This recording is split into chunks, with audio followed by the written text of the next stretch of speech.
Mata kuliah basis data. Topik pada pertemuan ini adalah indexing and access method. Pada dasarnya, data pada basis data itu disimpan pada files ya. Nah, database itu adalah level tertinggi dari penyimpanan, alokasi penyimpanan untuk basis data, dan basis data itu sendiri disimpan dalam file. Nah, file tersebut terdiri atas dua, yaitu primary file atau disebut dengan .mdf dan transaction file atau disebut dengan LDF. Oke.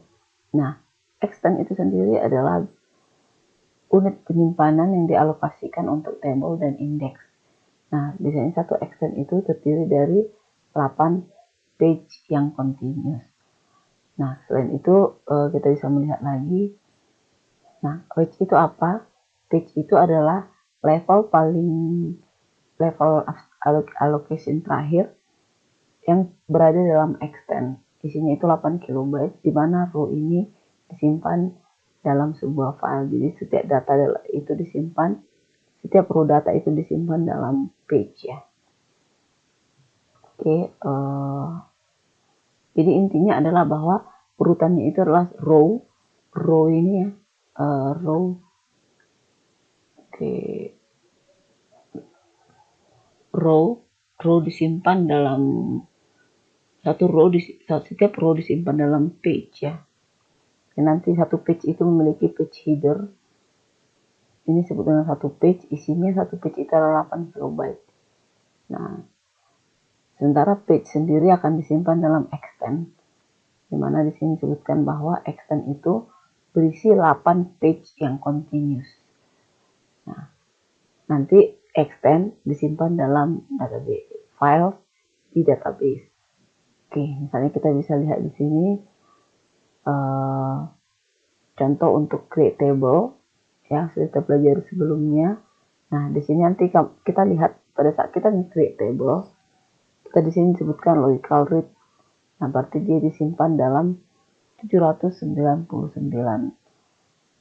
row. Oke, kalau kita lihat di sini, kembali lagi kalau untuk yang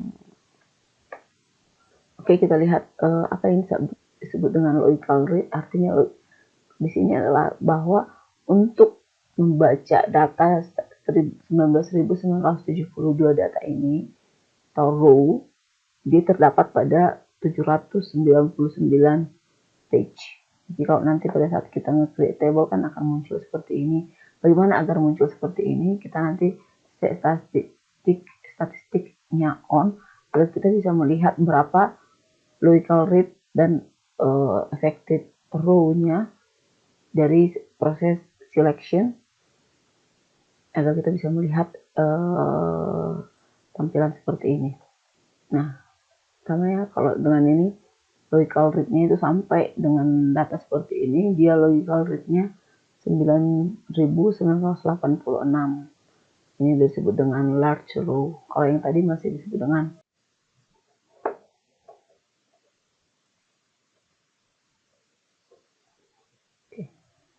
Nah, kita lihat di sini, kita misalnya melakukan selection terhadap sebuah table, dan di sini kita lihat kembali ada kira-kira 20.000 data ya, 19.972 row, di mana logical rate-nya itu adalah 9.986. Nah, di sini kalau kita hitung berarti kalau terdapat 20.000 row dan 10.000 logical rate, berarti itu rata-rata terdapat 2 record per page. Jadi 20.000 row terdapat pada 10.000 page, berarti terdapat hanya 2 record per page. Kenapa bisa seperti ini? Nah, di mana di sini bisa melihat bahwa data pada saat kita melakukan selection itu kita harus membaca page yang lebih banyak. Nah, sehingga ini akan menjadi query yang akan mempengaruhi terhadap kecepatan query. Ya, query menjadi lebih lambat ya, karena page yang dibaca itu lebih banyak. Jadi lompat page itu lebih banyak sehingga query-nya akan lebih lambat. Nah, bukan hanya karena indexing saja. Nanti ini pada saat bagaimana untuk membuat dia bisa lebih membacanya, page-nya tidak terlalu banyak, kita bisa menggunakan indexing di sini. Tapi tidak hanya indexing itu yang bisa meningkatkan performance dari query atau dari data ya, accessing data, tetapi juga tipe data. Kita harus mempertimbangkan tipe data. Nanti kalian coba tipe data varchar, perbedaan penggunaan tipe data varchar dan tipe data nchar pada saat kalian nge-create basis table dan pada saat kalian melakukan accessing, apa perbedaannya dan kenapa. Nanti ini menjadi bagian dari exercise ya. Jadi apa pengaruh dari tipe data terhadap logical read dari sebuah table. Oke. Page tersendiri itu sendiri memiliki beberapa tipe. Yang pertama adalah data page atau disebut dengan overflow page. Data page ini terdiri dari actual data dalam table, kecuali di sini disebut dengan BLOB data ya. Nah, berikutnya ada index page yang menyimpan indeks, ada BLOB page yang menyimpan image, text, and text data type. Jadi selain dalam data page tadi kan semua data, tapi selain BLOB page, nah BLOB data, nah BLOB data ini nanti akan disimpan pada BLOB page, yaitu tipe data yang image, text, and text. Nah, pointer dalam data page point ke BLOB page. Jadi nanti kalau ada actual data dalam yang bertipe image, text, and text ini, pointernya akan mengarah ke BLOB page yang dimana pointer tersebut berada di data page.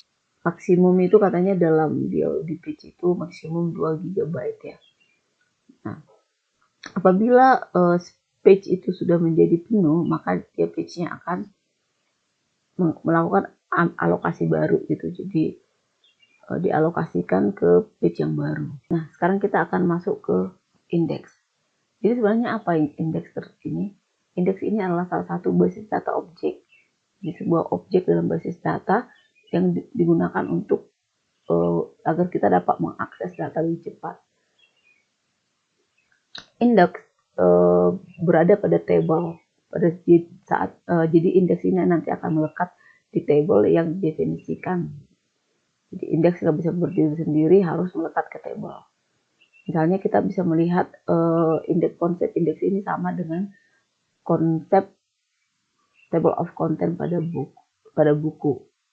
Jadi coba kita bayangkan kalau tidak ada daftar isi pada buku, bagaimana kita bisa melihat, misalnya saya pengen melihat tentang A, bagaimana saya akan mencari satu persatu di dalam buku tersebut gitu. Nah, kalau kita perhatikan kan di buku juga di belakang itu ada indeks ya. Jadi kalau saya misalnya dalam buku basis data dengan mencari kata kunci table, nanti dia akan memberikan table itu ada di page berapa. Ada di page berapa. Coba kalian lihat nanti contoh indeks pada buku. Ambil satu buku, lihat indeks yang di belakang. Seperti itulah cara bekerja indeks ini ya. Begitu juga dengan telepon buku. Jadi konsepnya sama.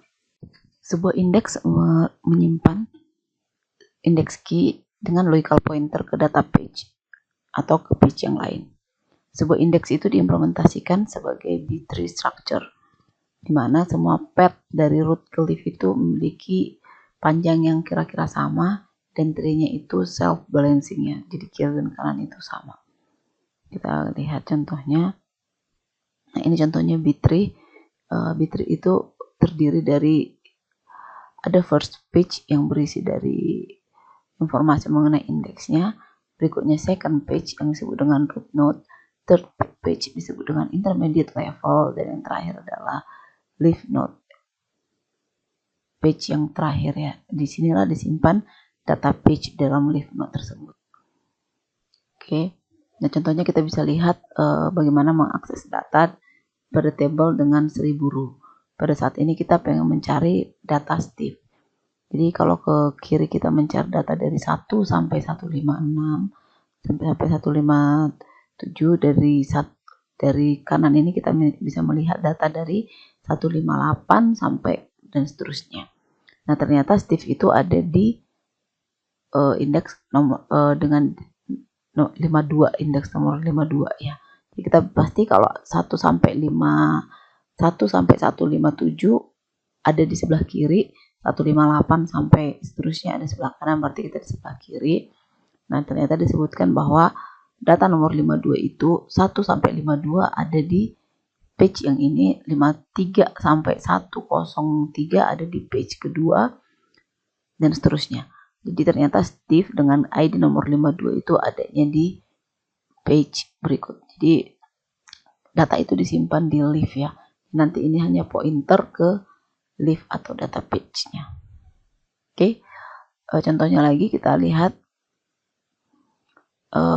kita mau mencari data dengan 427. Data 4 dengan 427 kita lihat, kita start berarti dari 177 sampai 755 itu adanya di atas, yang 756 sampai ke bawah, sampai seterusnya di bawah. Berarti kita karena mencari 427 kita ke atas, dan kita cek lagi dari rentang 177 sampai 267 dan seterusnya, 427-nya berada di rentang mana? Berarti ada di rentang 409 sampai di rentang sini. Setelah itu kita diarahkan ke page terakhir, ke leaf-nya. Di sini terakhir kita sudah memperoleh 429 di poin ini, dan kita akan stop. Begitu cara indeks untuk bekerja. Oke. Jadi bagaimana dengan table yang tidak memiliki indeks? Nah, disebut dengan heap ya. Disimpan dalam bentuk heap. Jadi sebuah table tanpa indeks disimpan dalam heap. Nah, dan pada saat kita tidak ada indexing, pada saat kita insert, dia langsung new data itu disimpan di last page. Atau kalau last page-nya sudah habis, maka dialokasikan page yang baru. Nah, select, delete, update akan dilakukan terhadap setiap table untuk mencari record yang ingin ditemukan. Nah, pencarian untuk every page ini disebut dengan table scan. Nah, table scan ini akan menyebabkan proses query menjadi lama, atau proses select, delete, update ini akan menjadi lebih lambat ya, karena dia akan men-scan pada semua table. Nah, terdapat dua tipe indeks. Indeks yang pertama disebut dengan cluster, dan yang kedua adalah non-cluster. Nah, non-cluster inilah yang disimpan dalam heap. Oke, jadi pada saat tidak ada cluster indeksnya, maka dia langsung menjadi disimpan dalam heap. Nah, kita lihat terus cluster index itu apa. Nah, cluster index ini di mana data itu secara fisik diurutkan sesuai dengan indeks key yang sudah ditetapkan gitu. Nah, jadi konsepnya ini sama seperti telepon book. Jadi kita lihat bahwa di telepon book itu kan indeks dengan datanya itu tidak disimpan terpisah. Ya, data dan indeksnya tidak disimpan terpisah, di mana kalau kita pengen melihat nama tertentu, kita langsung bisa melihat dari urutannya gitu. Jadi kita pengen nyari yang P, kita langsung pergi ke P. Nah, itu contoh dari penggunaan cluster index. Yang di sini disebutkan bahwa hanya satu cluster index per table. Iya, karena kan kita misalnya di telepon book itu diurutkan berdasarkan nama atau first name atau last name, dipilih saja. Kalau misalnya berdasarkan last name, pada saat kamu pengen mencari Andi Situmorang misalnya, jadi last name-nya Situmorang, jadi kita cari dulu Situmorang sama Situmorang Andi gitu. Tapi kalau kita pengen first name, ya nanti diurutkan menjadi Andi, dari Andi. Nah, jadi kita tidak bisa memilih lebih dari satu cluster index. Jadi gunakan satu karena secara fisik itu disimpan sesuai dengan order tersebut. Nah, tetapi bagaimana kalau di sini konsekuensinya pada saat kita melakukan insert, update, dan delete statement. Jadi bagaimana kalau misalnya nih kita sudah punya banyak data, kita pengen ternyata update itu data yang paling tengah, atau insert itu di data tengah gitu. Jadi misalnya saya sudah memiliki nama dari A sampai Z, ternyata saya dapat lagi mahasiswa baru, isinya namanya itu dimulai dari huruf M. Setelah dia menurun gitu ya. Nah, ya bagaimana kita melakukan insert di tengah? Gitu. Apa konsekuensinya? Apakah dia akan menggerakkan yang di bawahnya? Atau seperti apa? Nanti kalian cari ya ini. Nah,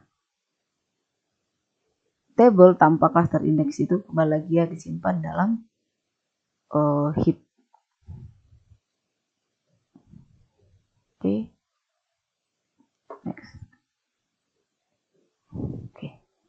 Nah, ini adalah contoh dari cluster index di mana misalnya kita lihat di sini bahwa data yang ada di dalam root, intermediate sama leaf ini sebenarnya datanya nanti akan berulang di leaf atau yang disebut dengan data page ya. Jadi sama seperti cara kerja yang tadi, tetapi dia ada logical, jadi ada arah. Jadi bisa ada arah bahwa dari page 139 ini kita akan pergi kemana gitu. Jadi diarahkan. Jadi ada pointernya untuk mengarahkan dia ke leaf page. Nah, kalau non cluster index itu jadi order pada table itu tidak ada hubungannya dengan index key-nya gitu. Nah, indeks pada non cluster ini sama konsepnya dengan indeks pada buku. Jadi kita lihat indeks pada buku itu kan taruh di belakangnya. Jadi kita bisa melihat bahwa nanti pada saat kita nyari kata kunci misalnya mengenai indeks di buku basis data, ya kita pergi melihat dia di halaman berapa. Dia akan menunjukkan bahwa kata-kata indeks itu muncul di page 1, 10, 50, nanti kita akan cari. Nah, itulah konsepnya sama dengan ini, di mana akan ada pointer. Nah, ada disebut dengan row locator. Jadi row locator ini menyimpan pointer ke data row. Nah, di sini contohnya kita lihat tidak ada logical connection antara page dan urutannya tidak ada. Jadi kita akan hanya diberikan pointer kemana, tapi tidak ada logical connection-nya. Oke, non cluster index dalam table dengan cluster index apakah bisa? Jadi bisa ya. Jadi kita bisa memasukkan, karena tadi disebut bahwa cluster index itu hanya ada satu, tapi kita bisa menggunakan non cluster index lebih dari satu. Jadi setelah kita menambahkan cluster, kita bisa juga menambahkan non cluster tersebut.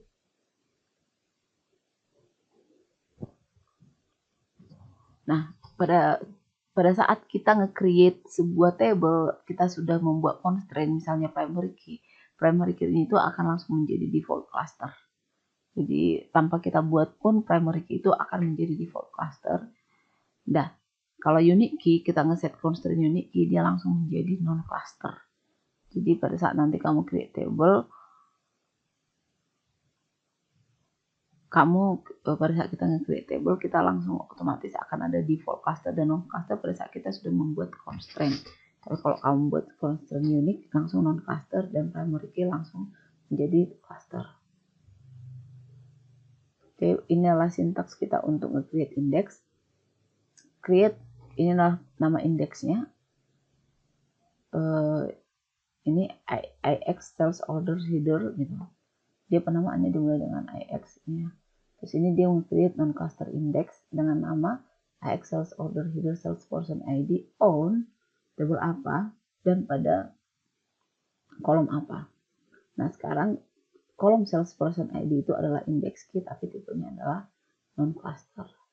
Oke, sekarang kita lihat kalau kita nge-create, bisa nggak kita membuat non-cluster index ini dari dua kolom gitu. Ya, bisa ya, jadi kata kuncinya itu seperti ini, create non-cluster index, berikan nama indeksnya on student last name first name. Jadi kolom last name dan first name menjadi indeks. Nah, asumsikan bahwa dalam table student first name dan last name ini adalah primary key, dan by default first name and last name is under cluster index. Jadi kalau misalnya first name dan last name ini adalah primary key, maka defaultnya dia adalah langsung menjadi cluster index tanpa kita buat ya. Oke, untuk materi-materi berikutnya ini, untuk slide berikutnya kalian bisa melakukan eksplorasi, silahkan dibaca dan gunakan referensi buku untuk menambah wawasan. Sampai di sini pertemuan mengenai indexing dan terima kasih.